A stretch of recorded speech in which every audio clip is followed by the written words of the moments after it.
Sahabat-sahabat Kristus, peserta Zoom meeting dan juga YouTube streaming, ya di acara Gokil pada malam hari ini yang akan dipandu oleh Pak Heri Wijono. Ibu, kita mulai dengan doa. Demi nama Bapa dan Putra dan Roh Kudus. Roh Kudus. Amin. Amin. Allah Bapa yang Maha Baik, kami sungguh bersyukur dan berterima kasih bahwa pada malam hari ini putra-putrimu dalam keadaan sehat walafiat berkumpul bersama pada pertemuan sosialisasi Gokil. Bapak terima kasih untuk penyertaan-Mu di setiap langkah karya dan pelayanan kami. Walaupun hingga saat ini kami masih belum bisa berkesempatan untuk pertemuan tatap muka, tetapi dengan pertemuan online ini pun Bapak, banyak hal yang dapat kami dapatkan. Bapak yang Maha Baik, berkatilah Pak Heri yang akan memberikan sosialisasi pada malam hari ini, dan berkatilah kami semua putra-putrimu, sehingga kami dapat mendapatkan rema di dalam bacaan Injil pada malam hari ini. Terima kasih Bapak, segala hormat, puji dan syukur kami haturkan di hadapan-Mu. Kemuliaan kepada Bapa dan Putra dan Roh Kudus, seperti pada permulaan, sekarang, selalu, dan sepanjang segala abad. Amin. Demi nama Bapa dan Putra dan Roh Kudus, amin. Bapak Ibu yang terkasih, sebelum sosialisasi Gokil ini dimulai, ada beberapa hal yang mesti perlu diperhatikan. Jadi pada saat penyampaian sosialisasi nanti oleh Pak Heri Wijono, host akan meng-unmute, jadi hanya pembicara saja. Jadi kita juga minta untuk kameranya diaktifkan, ya. Terus diingatkan lagi untuk menulis nama, lingkungan, dari paroki mana, pada chat di Zoom atau di live chat pada YouTube. Bapak Ibu, jika ada pertanyaan, Bapak Ibu dapat ketik di chat Zoom atau di live chat YouTube. Ya, nanti pertanyaan-pertanyaan itu akan saya bacakan. Dan di akhir pertemuan Gokil ini kita akan berfoto bersama. Ya, silakan Pak Heri untuk memulai sosialisasi pada malam hari ini. Terima kasih, Bu Lucy.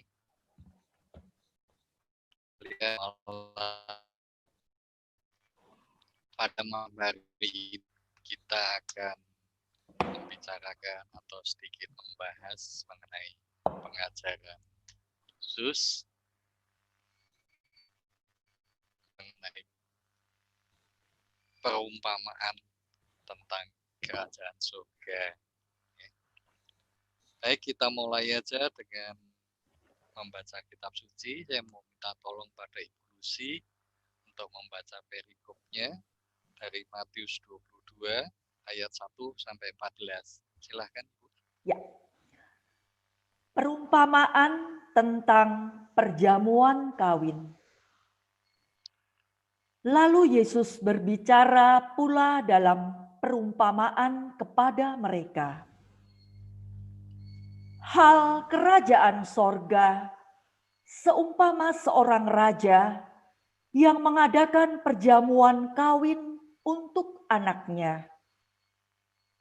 Ia menyuruh hamba-hambanya memanggil orang-orang yang telah diundang ke perjamuan kawin itu. Tetapi orang-orang itu tidak mau datang. Ia menyuruh pula hamba-hamba lain. Pesannya, katakanlah kepada orang-orang yang diundang itu, sesungguhnya hidangan telah kusediakan. Lembu-lembu jantan dan ternak piaraanku telah disembelih. Semuanya telah tersedia. Datanglah ke perjamuan kawin ini. Tetapi orang-orang yang diundang itu tidak mengindahkannya. Ada yang pergi ke ladangnya, ada yang pergi mengurus usahanya, dan yang lain menangkap hamba-hambanya itu, menyiksanya dan membunuhnya. Maka murkalah raja itu, lalu menyuruh pasukannya ke sana untuk membinasakan pembunuh-pembunuh itu dan membakar kota mereka. Sesudah itu, ia berkata kepada hamba-hambanya, perjamuan kawin telah tersedia, tetapi orang-orang yang diundang tadi tidak layak untuk itu. Sebab itu, pergilah ke persimpangan-persimpangan jalan, dan undanglah setiap orang yang kamu jumpai di sana ke perjamuan kawin itu.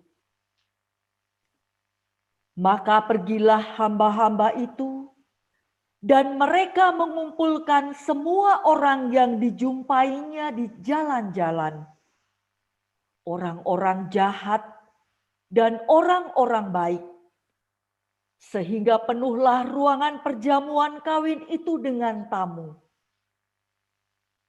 Ketika raja itu masuk untuk bertemu dengan tamu-tamu itu, ia melihat seorang yang tidak berpakaian pesta.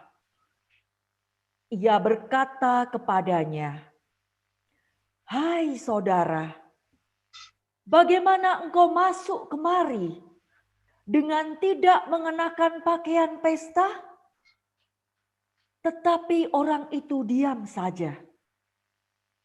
Lalu kata raja itu kepada hamba-hambanya, "Ikatlah kaki dan tangannya, dan campakkanlah orang itu ke dalam kegelapan yang paling gelap. Di sanalah akan terdapat ratap dan kertak gigi. Sebab banyak yang dipanggil, tetapi sedikit yang dipilih." Demikianlah sabda Tuhan. Terpujilah Terpujilah Kristus. Kristus. Bapak Ibu, perikop yang dibacakan oleh Ibu Lucy tadi adalah merupakan salah satu pengajaran dari beberapa pengajaran yang diajarkan Yesus di Bait Suci di Yerusalem, yaitu pengajaran mengenai kerajaan surga yang diumpamakan sebagai perjamuan istana, perjamuan kawin dari anak raja. Di situ diceritakan seorang raja mengundang perjamuan di istana. Para undangan sudah ada di daftarnya. Jadi siapa yang akan diundang sudah didaftar. Seorang raja, kemudian sang raja itu memerintahkan kepada para pembantunya, para pesuruhnya untuk menyampaikan undangan tersebut ke orang-orang yang sudah di dalam daftar undangan. Tapi apa yang didapatkan, orang-orang itu tidak mau datang. Untuk kedua kalinya, sang raja mengutus suruhan yang lain disertai dengan sebuah catatan, yaitu dengan mengatakan bahwa perjamuan telah disiapkan, lembu-lembu telah dipilih, ya, hidangan telah tersedia, jadi diharapkan para tamu undangan bersedia datang. Tetapi apa yang didapatkan, para tamu undangan itu malah membunuh orang-orang suruhan raja. Mereka beralasan mereka banyak hal lain yang mesti dikerjakan sehingga tidak dapat memenuhi undangan itu.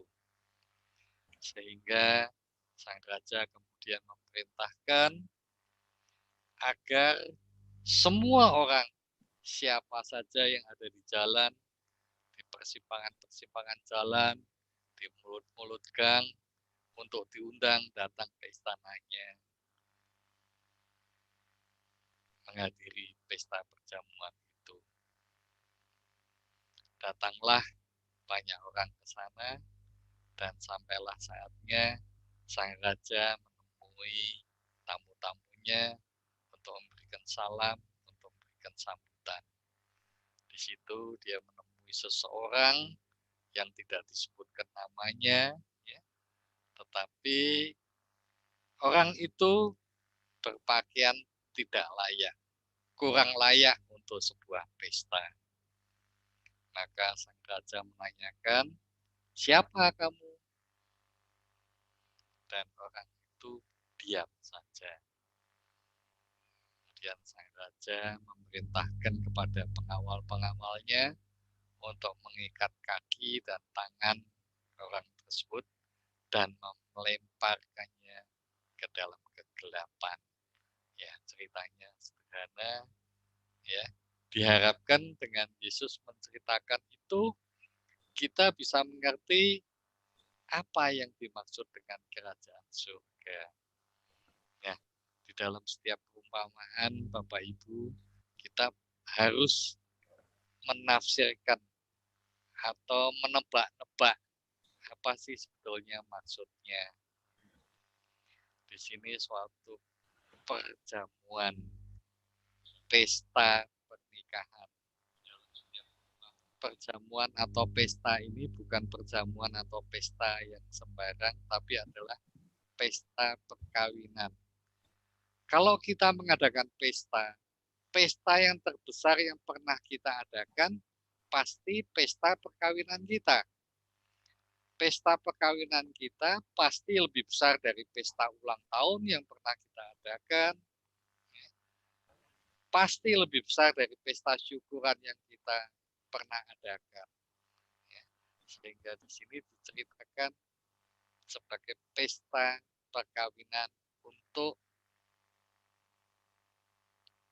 menyatakan suatu pesta yang besar, yang gegap gempita, yang membahagiakan.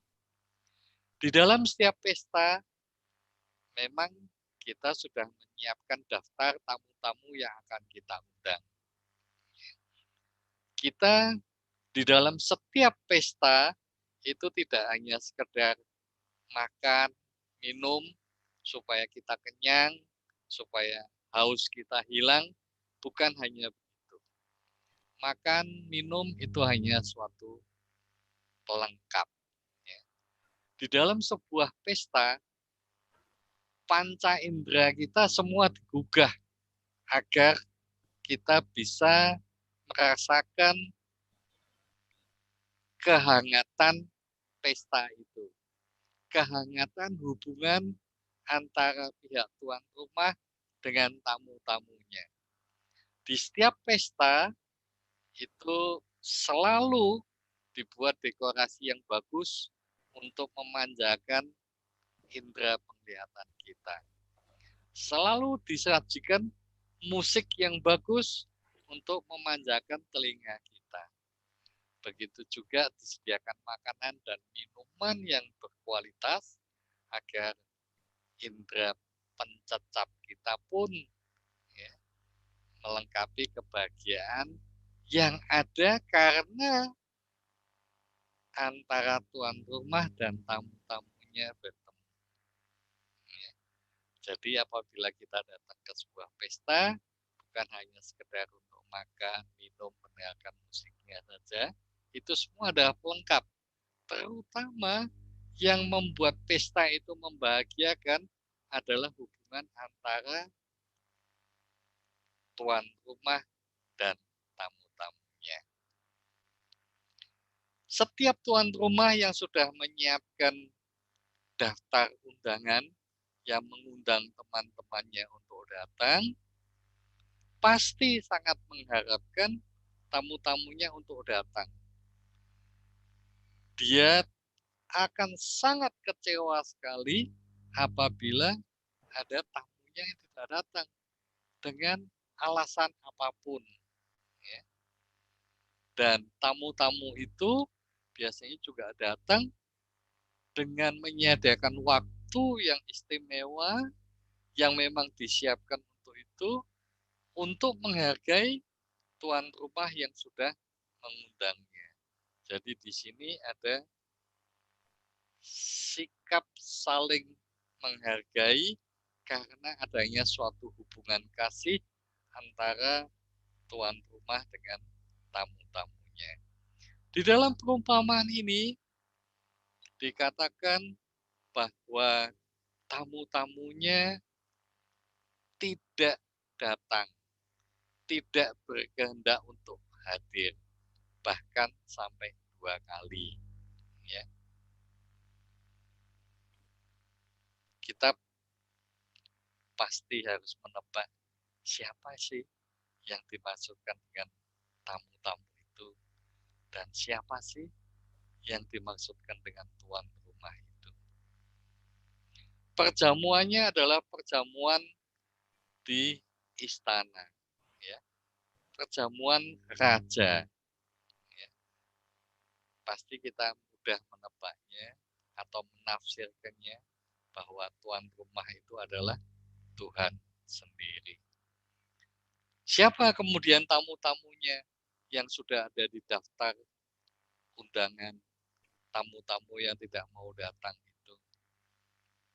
Apabila kita terbiasa membaca kitab suci ya, di perjanjian lama, kita akan segera mengenali bahwa mereka sebenarnya adalah umat pilihan Allah. Ya. Di situ kita mendapatkan cerita bahwa Allah telah berkali-kali mengirimkan utusannya ya, untuk mengajak umat pilihannya bersatu dengan dirinya, tetapi seringkali ditolak. Ya.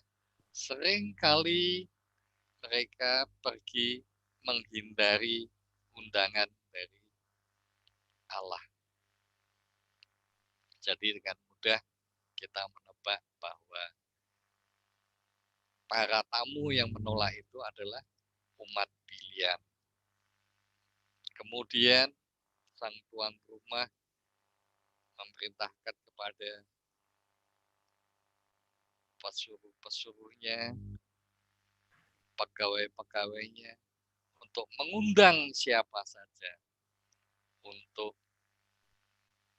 mengajak siapa saja, baik dia orang jahat maupun dia orang baik, ya, untuk datang ke istananya untuk menghadiri pesta perjamuannya. Siapakah orang-orang yang ada di jalan yang diceritakan itu? Baik orang-orang yang jahat maupun orang-orang yang baik yang diundang ke dalam istana itu, yaitu semua umat manusia, siapapun dia, ya, tidak pandang latar belakangnya, tidak pandang suku dan rasnya, tidak pandang tingkatan derajat di dalam masyarakatnya, semua diundang oleh tuan rumah untuk diajak datang ke pestanya. Dan di dalam pesta itu, sang raja akan menemui semua tamu-tamunya.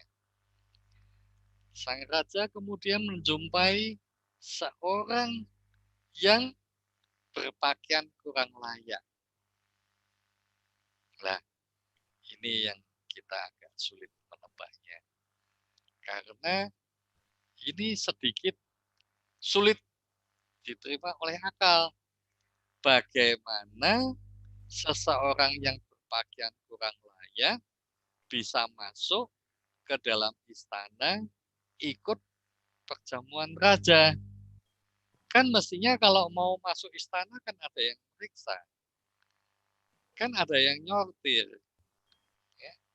Ada yang melihat apakah dia layak untuk masuk ke istana atau tidak.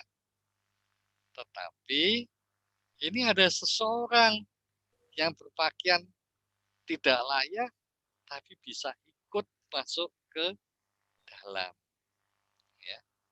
Nah, kita harus berpikir siapa ya? Kita harus menebak-nebak siapa ini orang ini, ya. Nah, kalau kita pakai logika kita saja, ya, di dalam kehidupan kita, kalau di istana itu yang bisa wira-wiri masuk, ya, dengan mudah masuk, pasti itu adalah kalangan orang dalam istana, ya. Jadi bisa disangkakan di sini itu adalah pesuruh sang raja, ya. Kalau itu orang biasa, tamu yang diundang pasti sulit dia akan masuk. Tetapi kalau orang yang sudah biasanya wira-wiri di situ, yang justru tugasnya untuk mengundang orang-orang lain datang ke dalam, ya, pasti pengamatannya juga tidak begitu ketat, ya. Nah, siapa sebetulnya orang itu? Ya, kita harus mencari tersangkanya ini, menebak tersangkanya. Nah, kalau di forum sekarang ini, tersangka utamanya ya saya sendiri ini. Karena apa? Karena di sini saya yang mewartakan, ya, mengajak saudara-saudara semua, ya, untuk datang ke perjamuan pesta, ya, untuk bertemu dengan Allah, ya. Nah, itu menjadi refleksi bagi saya, apakah saya orang yang kemudian ditangkap, diikat kaki dan tangannya, ya, sudahkah layak pakaian yang saya pakai, ya. Pertanyaannya, apa sih sebetulnya yang dimaksud dengan pakaian itu? Apa sih yang dimaksudkan dengan pakaian pesta yang harus dikenakan?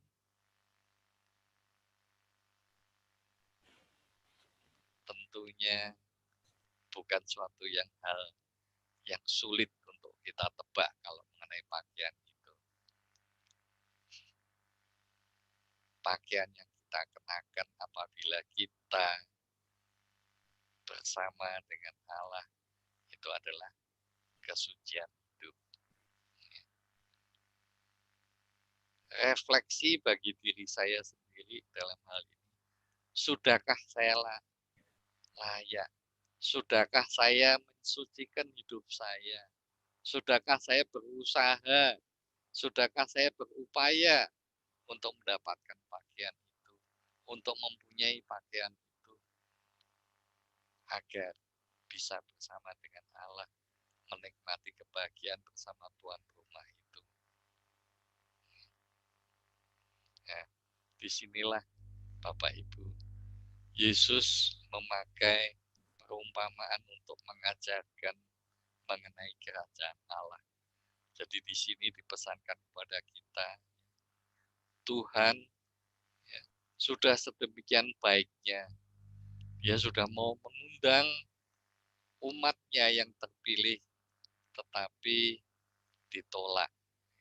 Kemudian Dia mengundang siapapun ya, yang dulunya tidak masuk hitungan, yang dulunya tidak ada di dalam perhitungan sebagai undangan, bisa diundang. Siapapun dia, baik dia orang jahat maupun orang baik. Hanya saja apabila kita ikut perjamuan istana, pasti kita harus mempunyai pakaian yang layak. Dan pakaian yang layak itu adalah kesucian hidup. Karena Allah itu suci, apabila kita akan berada di dekatnya, kita harus kudus juga, kita harus suci juga. Nah, kita, terutama teman-teman saya yang dalam tanda kutip bisa dikategorikan sebagai pesuruh-pesuruh istana ini tadi, ya, jangan lupa ya, karena yang bisa menjadi satu orang yang ditangkap itu yang ditanya diam ya, itu adalah kemungkinan diri kita ya. Kemungkinan besar kita yang mengajak orang-orang lain datang ke pesta itu ya. Nah, kalau di dalam malam ini, kesempatan ini, itu tersangka utamanya ya saya sendiri. Maka setelah ini saya harus merefleksikan diri saya, memeriksa diri saya, sudahkah saya layak ya. Pada waktu saya diminta untuk membawakan acara sosialisasi ini ya, berhari-hari itu menjadi kepikiran saya, apakah satu orang ini saya yang dimaksudkan dengan satu orang yang diikat kaki dan tangannya dan kemudian harus dibuang di dalam kegelapan itu saya. Sudahkah saya mempunyai pakaian yang layak untuk menghadiri pesta yang diadakan oleh tuan rumah yang baik hati ini ya. Mudah-mudahan ini merupakan suatu pengajaran yang menggugah kita semua ya, sehingga kita rela, kita mau memeriksa batin kita sendiri-sendiri ya, kita bercermin apakah kita sudah mempunyai pakaian yang layak untuk memenuhi undangan sang raja ya.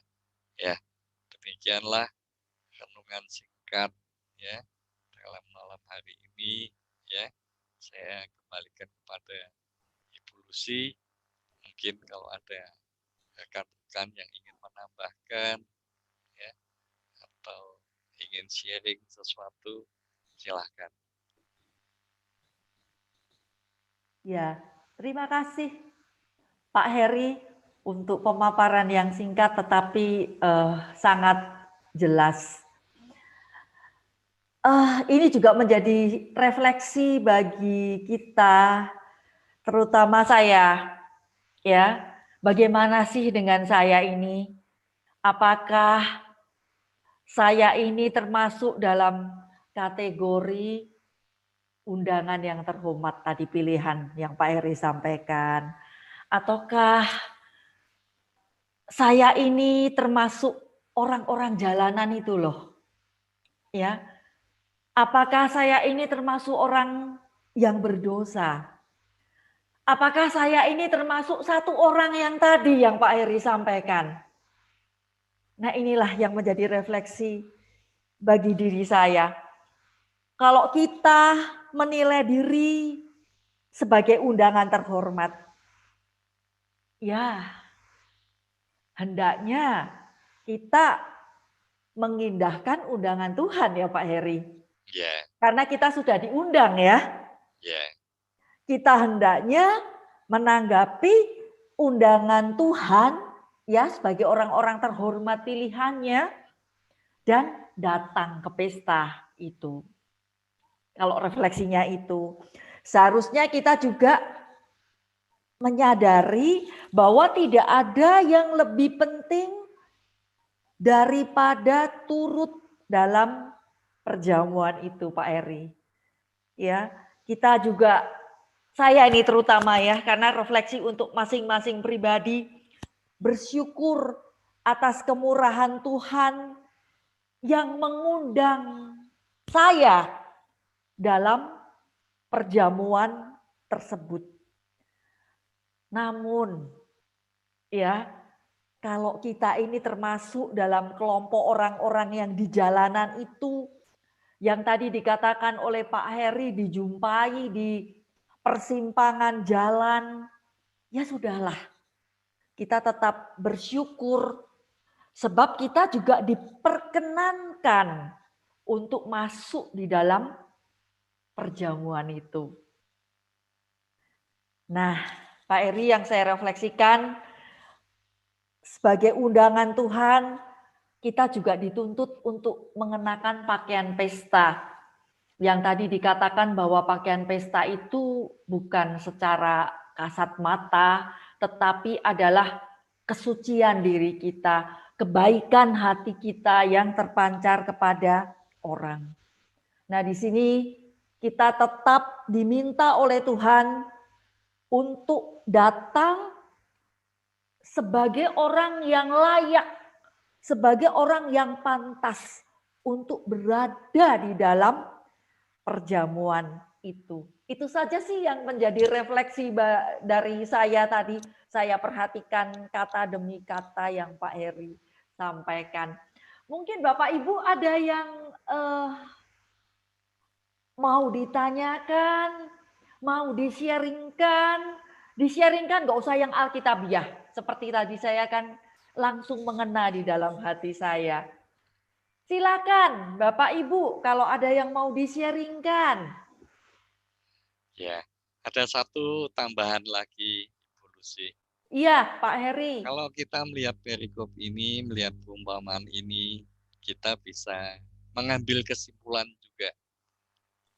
Kita berada di dalam kerajaan surga nantinya itu bukan atas usaha kita, ya. Bukan atas usaha kita untuk kemudian kita bisa masuk ke istana itu, tetapi semata-mata karena kemurahan sang tuan rumah, karena kemurahan sang raja yang sudah mengundang kita, ya, yang sudah mau mengulurkan tangannya, memberikan perintah kepada pesuruh-pesuruhnya untuk menuntun kita masuk ke istananya. Jadi dalam iman kita masuk ke dalam kerajaan Allah itu bukan karena usaha kita, bukan karena perbuatan baik kita, ya, bukan karena kita sendiri, tetapi karena Allah, karena Sang Raja itu. Yang diminta dari kita hanya kita berpakaian layak itu tadi, ya. Kita berusaha untuk hidup suci, kita berusaha untuk hidup baik, itu agar kita mempunyai pakaian yang layak tadi, bukan sebagai tiket untuk masuk ke dalam istana. Ya, tiket masuk istana sudah diberikan pada kita karena kemurahan sang tuan rumah, sang raja.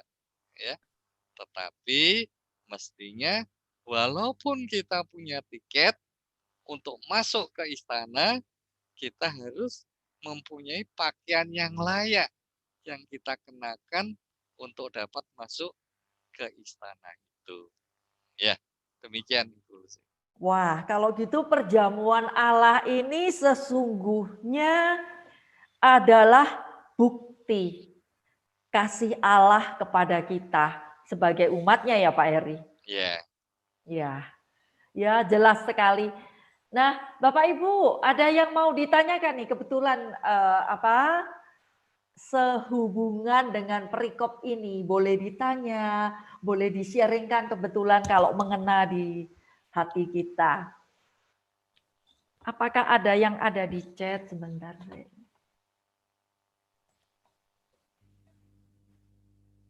Oh ya.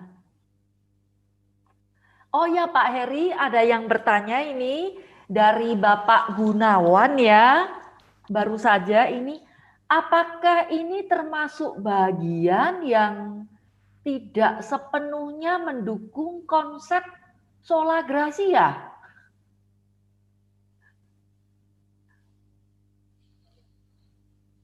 Apakah ini termasuk bagian yang tidak sepenuhnya mendukung konsep sola gratia?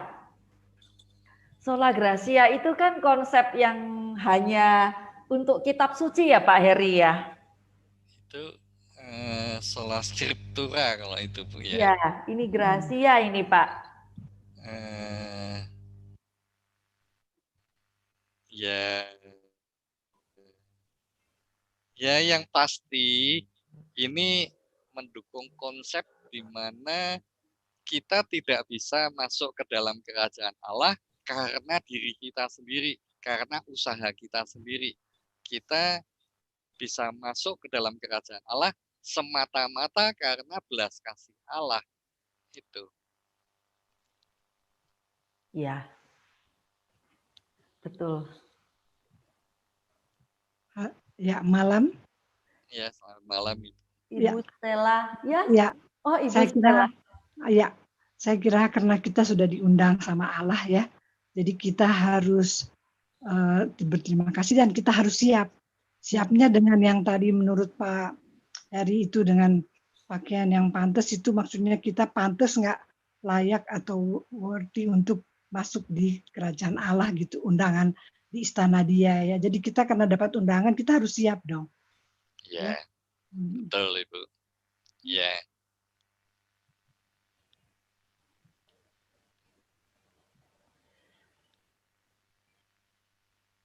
Dengan undangan yang diberikan kita diajak untuk mempersiapkan diri ya, untuk memenuhi undangan itu.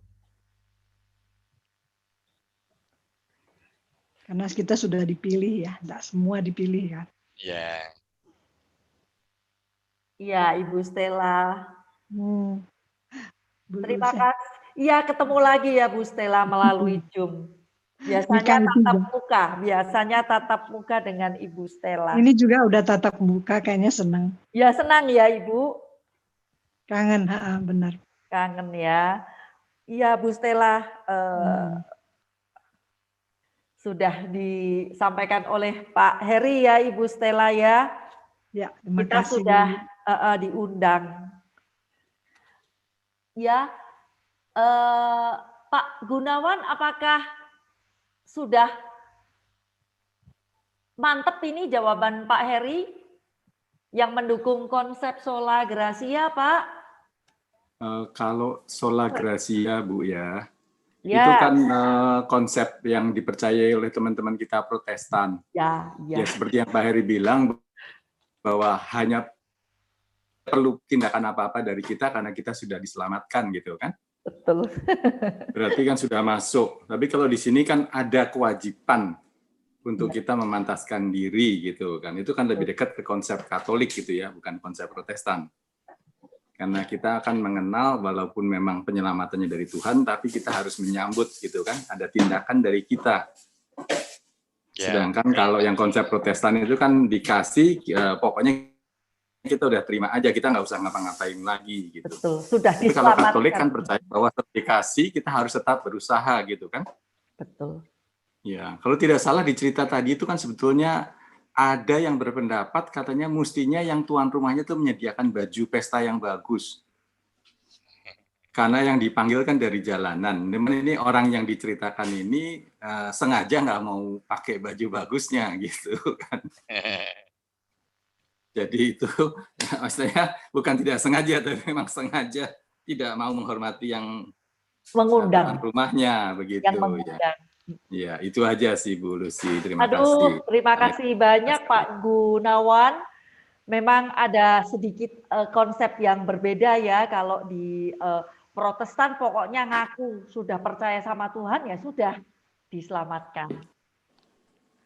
Ya, terima kasih banyak Pak Gunawan. Masih ada Bapak Ibu, masih ada yang masih mau bertanya Bapak Ibu?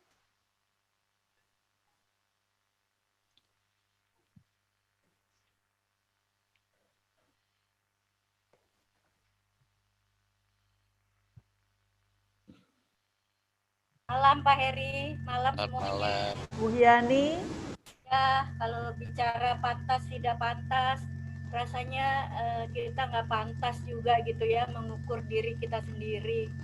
Memang mungkin kadang kita yang selama ini dengan perumpamaan seperti ini sebetulnya membuat kita malu gitu. Karena kita selama ini mungkin sudah dekat berada di sekitar altarnya Tuhan, kerja pelayanan kita bolak-balik, mungkin kayak seperti itu ada tamu yang tuan rumah melihat kok ada seorang yang datang tapi tidak berpakaian pesta gitu kan, padahal dia sudah ada di dalam kalangan istana bolak-balik itu. Tadi kalau Pak Heri bilang kan pasti itu udah orang dalam gitu kan, karena dia sudah ada di sekitar bolak-balik, dan itu mungkin kita gitu. Kalau saya melihatnya, jangan-jangan itu adalah kita orang yang selama ini bekerja untuk di lingkungan, bekerja untuk bilangnya pelayanan untuk Tuhan, di altarnya Tuhan, tapi sebenarnya kita itu nggak layak gitu. Malam ini kayaknya dengan perumpamaan yang Pak Heri jelaskan tadi, rasanya itu saya gitu. Jadi saya berasa bagus gitu ya perumpamaan ini malam hari ini menghentak kita nih para pengurus-pengurus yang bekerja. Jangan-jangan orang di luar yang selama ini kita lihat kok dia nggak melakukan apa-apa, atau warga umat kita yang nggak pernah datang di lingkungan, nggak pernah ada gitu ya. Kita selalu menilai diri kita yang selalu dekat dengan gereja lebih baik dari mereka. Tapi malam ini sepertinya ukuran Tuhan tidak seperti itu. Memang sebenarnya Tuhan memang sudah memilih kita untuk bekerja di pelayanannya Dia gitu, di karya keselamatannya Dia. Tapi sebetulnya mungkin kita nggak layak.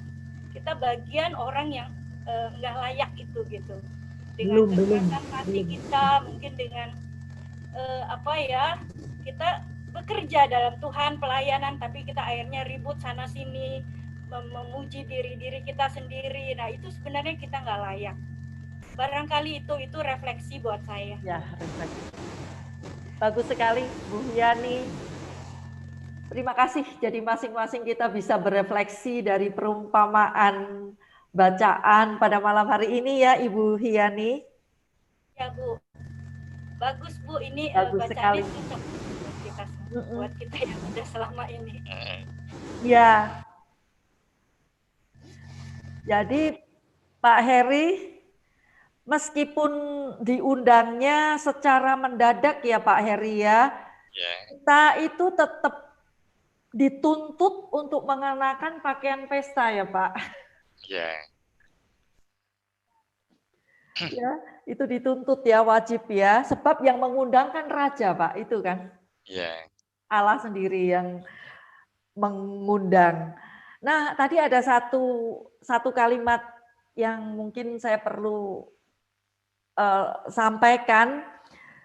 Jadi ada satu undangan yang tidak berpakaian pesta yang tadi Pak Eri sampaikan, itu kan ditegur dan ditanyai oleh yang tuan pesta ini Pak Heri. Namun dia tuh diam saja. Nah ini loh Pak, diam saja. Karena diam saja maka dia dihukum. Karena dia bukan karena dia tidak berpakaian pesta, tetapi karena dia diam saja loh Pak. Nah mungkin bisa dijelaskan Pak, kenapa dia diam saja kok dihukum? Ini hukumannya lebih ke dia diam. Ya, karena dia nggak mau mengakui kesalahannya. Dia diam saja. Dia menganggap dirinya udah benar. Ya, makanya dia diam saja. Kalau mestinya dia merasa tidak patut, kan dia mengatakan, oh ya maaf ya, saya tadi kenapa ya saya siapa ya memberikan istilahnya jati dirinya ya, kemudian berikan alasannya ya, dan kemudian meminta maaf.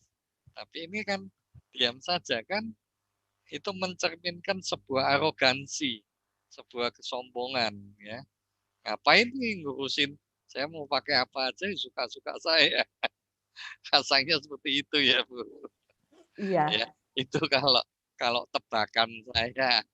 iya. Harus ada excuse ya Pak ya. Ya, Iya.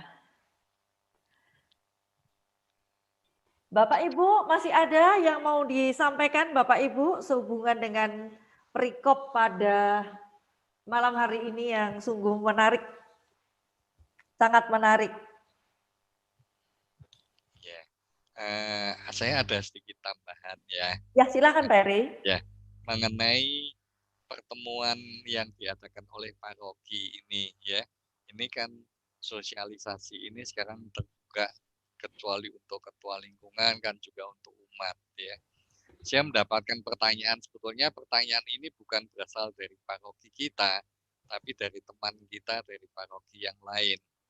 Apabila paroki sudah mengadakan seperti ini, kan lingkungan nggak perlu mengadakan lagi, ya kan? Ya, saya ditanya oleh teman saya itu, bagaimana menjawabnya kalau umat lingkungan menanyakan seperti itu. Nah, begini Bapak Ibu, paroki itu mengadakan adalah untuk umat-umat lingkungan yang belum punya kemampuan untuk mengadakan pertemuan secara virtual dengan Zoom atau dengan Google Meet seperti ini. Ya, masih banyak lingkungan yang belum mempunyai kemampuan untuk itu. Ya. Bagi lingkungan-lingkungan yang sudah mampu untuk mengadakan pertemuan seperti ini, itu baiknya ya mengadakan sendiri. Ya.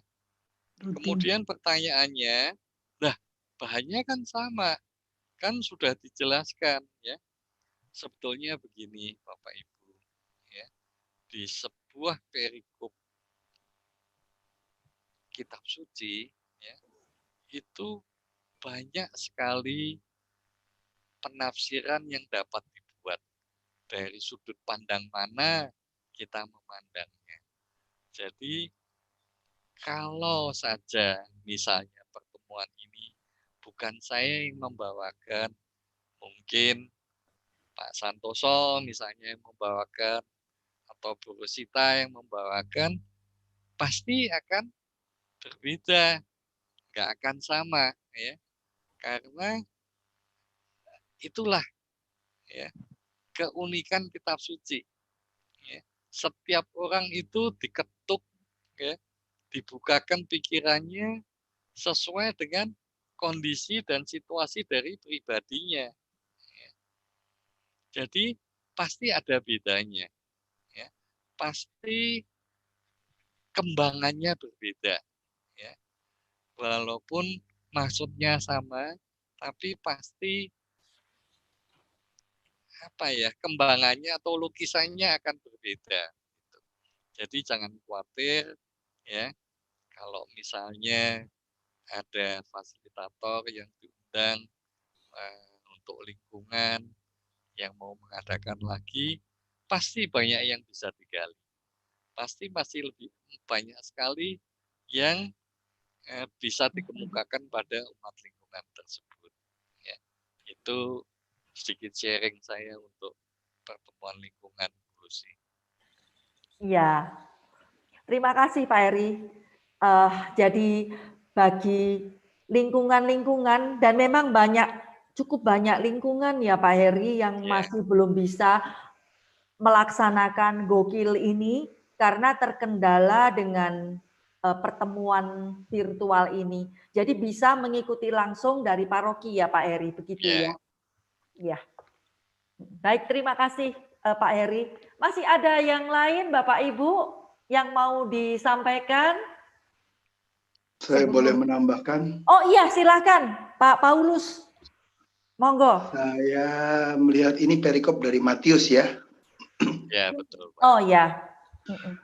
Saya melihat dari sisi Matius itu memberitakan kepada orang-orang perantauan, di mana orang perantauan itu non-Yahudi dan Yahudi, mereka merasa, oh sudah layak. Di sini Matius rada ganjil kasih perumpamaannya. Seorang raja mengadakan suatu perjamuan kawin, tapi nggak ada yang mau datang. Itu udah nggak mungkin kan? Nah, rajanya itu lalu maksa, udah maksa, terus malah menghukum orang. Matius saya melihat dari sini mau menegur kelayakan untuk mengikuti, bahwa keselamatan itu sudah ditawarkan. Tapi kebanyakan pada saat itu dan juga saat ini orang-orang merasa sudah layak. Kalaupun yang merasa layak juga nggak peduli dengan tata krama, sehingga ya cuek aja pakaiannya. Cerita yang Matius bawakan ini agak kondisinya rada ganjil. Tapi dia benar-benar mau menekankan bahwa keselamatan itu ditawarkan sepenuhnya secara cuma-cuma dari seorang raja. So, siapa yang layak? Nggak ada yang layak. Tapi kalau kita sudah diajak, ya kita mesti tahu diri.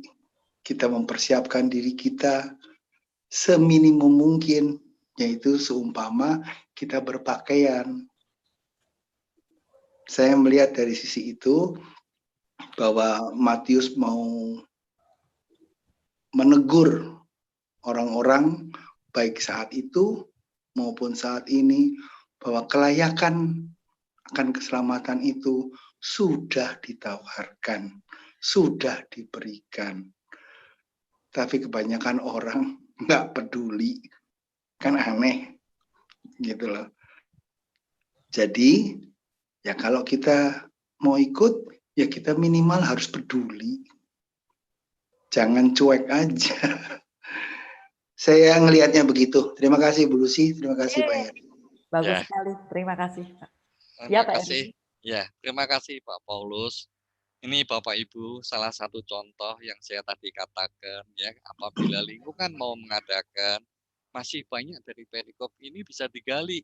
Salah satunya seperti yang sudah dikemukakan oleh Pak Paulus itu, ya, memandang dari sisi yang berbeda, ya. Pasti akan mendapatkan sesuatu yang beda dibandingkan yang sudah saya jelaskan tadi, ya. Untuk memperkaya, itu akan saling memperkaya, ya. Nah, demikian Bapak Ibu. Jadi jangan khawatir, walaupun paroki itu sudah mengadakan, ya, tapi lingkungan-lingkungan yang sudah istilahnya mampu untuk mengadakan pertemuan lingkungan tetap mengadakan, ya, walaupun dengan bahan yang sama, pasti akan mendapatkan suatu variasi yang berbeda, ya. Nah, pertemuan lingkungan ini sangat penting juga. Karena apa? Kecuali sebagai sarana pendalaman kitab suci, Gokil ini juga sarana pertemuan antar umat lingkungan, sarana komunikasi antar umat lingkungan. Ya. Terima kasih Pak Paulus sudah memberikan suatu contoh yang bagus tadi. Sama-sama. Ya, Bapak Ibu, kalau sudah tidak ada yang mau disampaikan, kita akhiri pertemuan Gokil pada malam hari ini. memang pertemuan gokil ini sekitar 1 jam 60 sampai ya paling lama ada lebih 10 atau 15 menit lagi.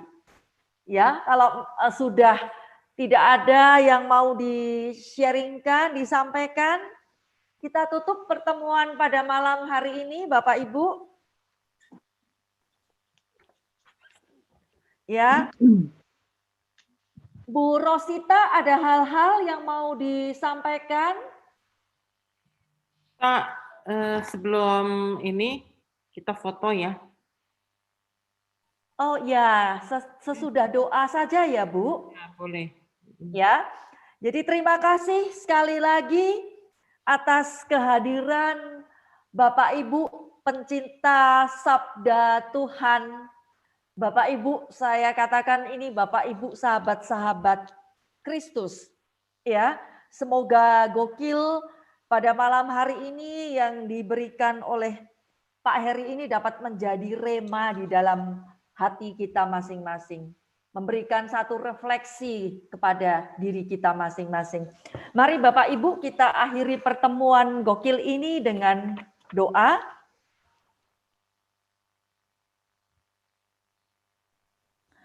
Demi nama Bapa dan Putra dan Roh Kudus. Amin. Amin. Bapa yang berbelas kasih, terima kasih untuk undangan yang selalu Bapa sampaikan bagi kami putra-putrimu. Bapa, acap kali kami sering mengabaikan undangan yang Engkau berikan. Acap kali kami tidak mau menghadir undangan yang Engkau berikan bagi kami.